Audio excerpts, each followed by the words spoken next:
Et je suis parti avec donc ce livre dont je vous ai parlé tout à l'heure. Je ne sais pas s'il apparaît à l'endroit ici, l'unité d'Israël. Et je pensais vraiment à, à travailler sur la notion d'unité par rapport aux différents enseignements qu'on a partagés ensemble. Et puis finalement, je retombe par hasard, entre guillemets, sur la guerre. Dans Nombre 31, qui parle de la guerre que Moïse devait faire auprès donc des Midianites. Et le texte était un petit peu difficile pour nos pensées occidentales. Et bon, lorsqu'on voit ce qui se passe aujourd'hui dans la guerre d'aujourd'hui, ce texte parle de vengeance des enfants d'Israël. Alors le mot vengeance, on n'aime pas beaucoup, hein, parce que c'est pas politiquement correct pour les psychothérapeutes, humanistes, etc. Mais bon, quand vous voyez ce qui se passe, on peut comprendre aujourd'hui que parmi certaines personnes qui ont vécu cette horreur, ils peuvent, eux, avoir besoin de... Ils ont pas d'autre réponse. Il n'y a pas d'autre réponse que de dire non, qu'il y a d'un côté la vengeance, de l'autre côté d'essayer de retrouver les personnes qui sont prisonnières, et puis en même temps faire attention aux dégâts que ça peut créer par rapport à des civils innocents. C'est une histoire un peu compliquée. Et Moïse avait cette problématique de toute façon, parce qu'il n'y avait pas que les Midianites, il y avait d'autres, en tout cas d'autres peuples, hein. Donc on en parle par exemple des peuples de Moab, et il ne fallait surtout pas toucher ce peuple de Moab, parce que les problèmes qu'il y avait avec Moab étaient que les Moabites, ils ont pris les armes contre Israël, mais ils ont pris les armes en voulant se défendre, en pensant qu'Israël voulait convoiter leurs terres. Et puis, donc c'était une forme de réflexe d'autodéfense, c'est que, bon, bibliquement, c'est bien passé, alors que les Midianites, eux, voulaient qu'une chose, c'est détruire Israël. Donc, vous voyez un peu le rapport, hein.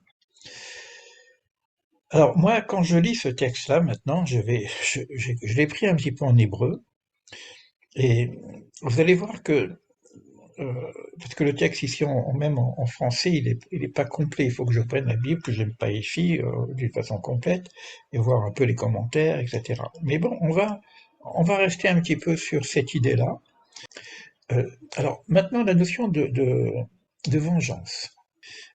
Mais vous allez voir que cette intuition comme ça de couper les mots en particules ou en lettres va trouver son sens par la suite du texte et des commentaires que nous apporte donc le rabbi Shalom Dovber Schneerson. Donc il est de la famille donc du dernier des rabbis actuels, hein. Alors moi j'ai regardé que le mot euh, Nikom, la vengeance, c'est Nun Kuf Mem. Et Kuf Mem, c'est Koum, lève-toi. Nun, c'est lève-toi vers la Bina. Pourquoi le Nun, c'est le Bina? Parce que c'est 50. Mais là, nous aussi, on a besoin de se réveiller au niveau de la compréhension, de la Bina, l'intelligence, parce qu'on est dans la confusion quelque part. Alors ça, c'est une chose que moi, j'ai noté personnellement. Euh, et on voit que la finalité de cette guerre-là, c'est que qu'il y a ensuite une forme de rassemblement dans le sens de, c'est pour ça que ça s'appelle l'unité d'Israël, que l'objectif était que le peuple d'Israël se réunisse, qu'il y a une forme de rassemblement. Euh, alors après, cette notion de vengeance a parlé au départ la vengeance d'Israël, mais lorsque Moïse parle aux enfants d'Israël, il ne va pas parler de la vengeance d'Israël, il va parler de la vengeance de Dieu. Comme si, à partir du moment où on attaque Israël, c'est comme si on attaque Dieu lui-même. C'est Moïse qui reprend cette notion-là. Et puis, il y a quelque chose qui- que j'ai noté comme ça. On va parler donc du décès de Moïse après cette guerre. Et le terme du décès, moi j'ai pas le dictionnaire avec moi non plus, bon j'ai essayé de comprendre. les Istalkut. Alors j'ai dit décès, Istalkut, etc. Euh, il y a un truc qui m'a interpellé. Ce terme-là voudrait dire en même temps une forme de dévoilement. C'est comme s'il va y avoir un dévoilement qui doit se passer derrière. Alors, est-ce que c'est pour Moïse lorsqu'il passe de l'autre côté? Bah, évidemment, il va y avoir un dévoilement. Ou est-ce que cette guerre va amener un dévoilement? Et après, on parle de il y a Asaph et Amo, le rassemblement du peuple. C'est-à-dire que il y aurait à ce moment-là, c'est comme s'il y avait des erreurs qui ont été faites par Israël et qui étaient principalement de la division. Et ça, on connaît, tout le peuple, toute l'histoire biblique nous amène de beaucoup de divisions, notamment la division entre les tribus d'Israël, qu'on appelle les 12 tribus, ou les 10 tribus par rapport à la tribu des Yehuda, après le schisme qu'il y a eu, etc. Bon, on a sans arrêt des histoires de division. On a connu aussi ce qui s'est passé ces derniers temps, une division comme jamais on a vu dans Israël, ou presque on va parler même de guerre civile, etc. Et là, il y a quelque chose encore qui me dit, tiens, c'est quand même bizarre que ça m'amène à ça encore. etc. Bon, beaucoup de choses qui m'interpellent et qui ressemblent un petit peu à ce que nous sommes en train de vivre. Euh, Alors, moi, je vais aller très très vite pour simplement vous amener à l'essentiel. Je ne veux pas que ça soit trop long non plus, comme d'habitude. Après, on va échanger entre nous sur cette partie-là, et après, je vous proposerai de nous rencontrer pour parler de comment on s'organise pour la suite, hein. Euh, alors, c'est ça qui m'interpelle, c'est vraiment, alors là, c'est qu'est-ce que cette guerre doit apporter? Et là, je vais le lire en hébreu. Zo nishlam shlimut shoresh nishmato. Ça va apporter la perfection de la source de l'âme. Alors, on parle de l'âme de Moïse, on parle aussi de l'âme Israël, quelque part.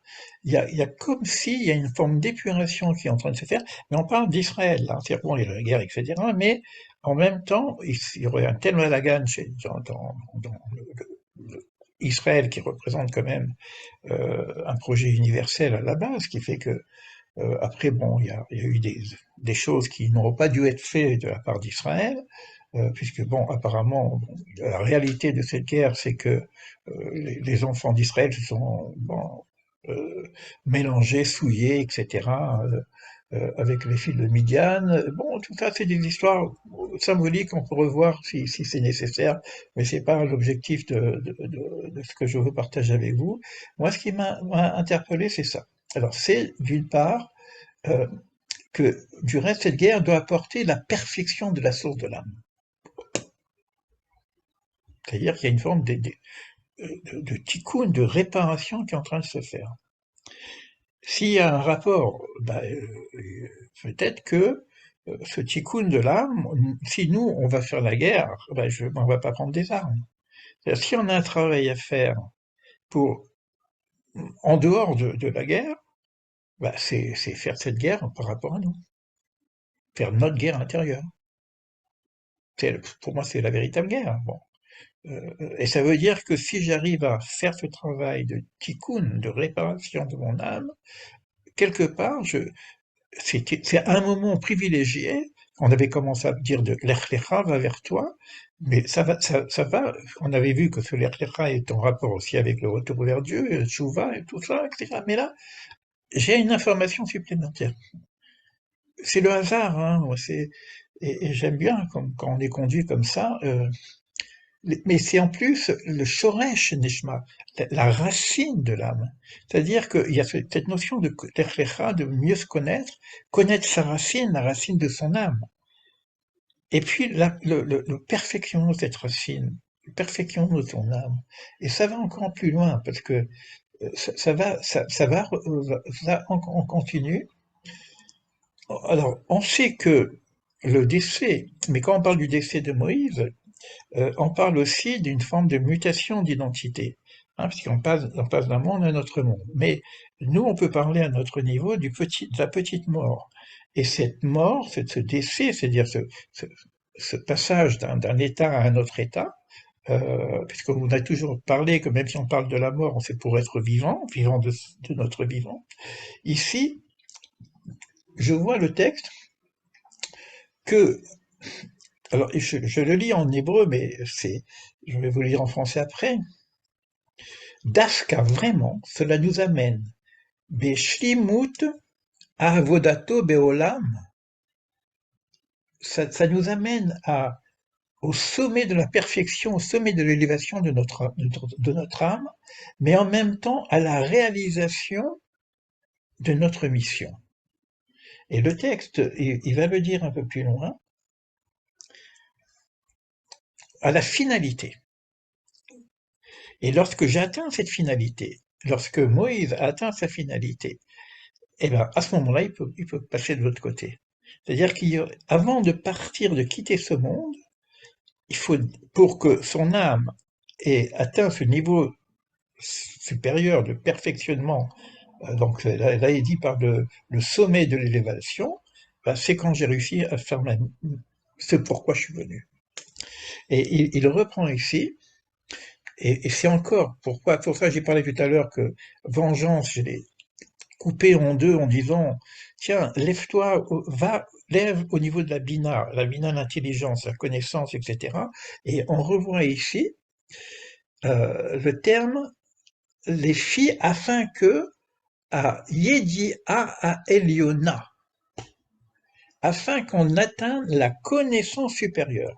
Vous savez que quand on parle de ces connaissances, c'est jusqu'à ce que je ne sache pas, parce qu'il y a une tête qu'on appelle la tête inconnaissable, etc. Mais il y aurait une connaissance supérieure qui pourrait nous donner encore. Alors maintenant, on va parler de guerre intérieure. Par cette guerre intérieure. Alors j'ai relu autrement. J'ai fait comment dire la lecture de la guerre intérieure. Pourquoi? Parce que c'est une guerre biblique. Toute la guerre biblique, elle est aussi symbolique. Et là, je vois que j'ai pratiquement tous les éléments qui viennent m'aider euh, au rassemblement de ma propre personne, à l'unicité de ma propre personne, à atteindre, faire le tikkun de mon âme, le perfectionnement de mon âme, et en même temps, cette connaissance supérieure, et d'avoir réalisé ma mission. Et ça est dit, ou ola betachlit à Elia. C'est la finalité de la finalité de la montée de l'élévation la plus désirable. Et il reprend le texte à ce temps de les Ishtaklut. Et là, ici, maintenant, il reprend le mot Ishtaklut en disant qu'il y a deux traductions de ce mot-là. C'est pas simplement le décès, c'est également, alors je le reprends ici, quand il mène à bien la mission qui lui a été dévolue, par la sagesse céleste, une fois que je sais que j'ai réalisé ce que je dois faire par la sagesse donc de mon incarnation, je reçois l'élévation la plus considérable, et à ce moment-là, je peux quitter ce monde. Alors le Istaklut ici, que je revois, je le retrouve ici, qui vient être expliqué par deux formes, je le reprends tel que je l'avais vu ici, par la forme d'un retrait de soi-même, et de dévoilement. Donc le décès, quelque part, c'est vrai que le décès nous amène à un dévoilement, parce que qu'est-ce qu'on peut comprendre aujourd'hui par rapport à ce qui se passe, tant que j'ai pas vu ce qui est de l'autre côté, comment je peux arriver à une forme de shlemut, de complétude? Parce que pourquoi passer par ça, quoi?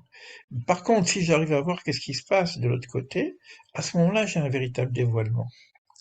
Et à ce niveau, à nous, savoir si on peut atteindre ce niveau de perfectionnement supérieur, de connaissance supérieure, qui nous permettrait d'avoir ce dévoilement.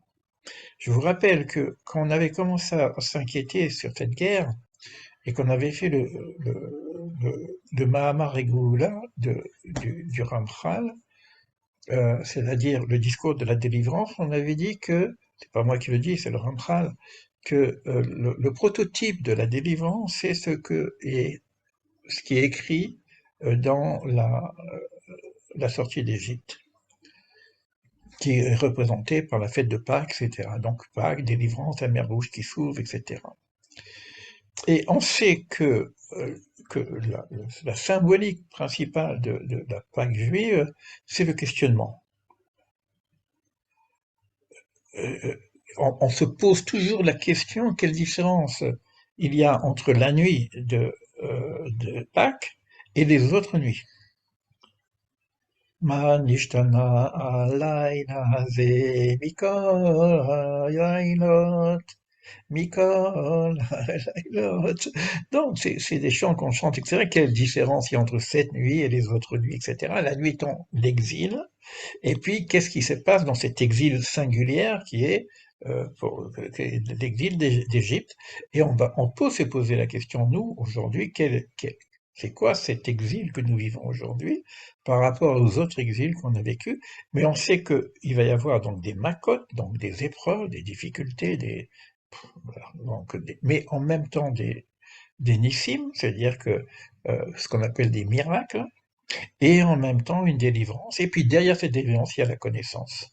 Ça, c'est le processus classique que je retrouve d'une façon très très très concentrée dans le premier commentaire de cet ouvrage. Euh, j'ai pas été plus loin, mais quand je vois ça, parce qu'après il y a tout un développement progressif pour atteindre justement ce perfectionnement de l'âme, et je me dis, un nouveau livre à ouvrir et à partager avec vous. Voilà, je vais m'arrêter sur ça, mais je crois on a touché les essentiels en tout cas de ce livre. On peut faire un parallèle par rapport à ce que nous vivons aujourd'hui, en espérant que cela puisse être une réalité, c'est-à-dire que derrière cette horreur, qu'est-ce qu'on a besoin sinon d'avoir du sens, quoi, d'avoir du sens. Et là, c'est pour ça que j'ai parlé de la bina, l'intelligence. Je sais pas, on verra. Si vous avez quelques questions sur ça, et après, je refais une réunion générale pour savoir comment on va avancer ensemble. Parce qu'il y a eu tellement d'ouvertures, tellement de choses qu'on a commencé à faire, et on n'a pas une idée de ce qui va se passer par rapport à cette guerre qui risque d'être longue. Et voilà. Donc, je vous laisse la parole si vous avez sur ce qu'on a vu, hein, parce que j'étais très vite, je voulais pas faire trop long. Je vous laisse la parole.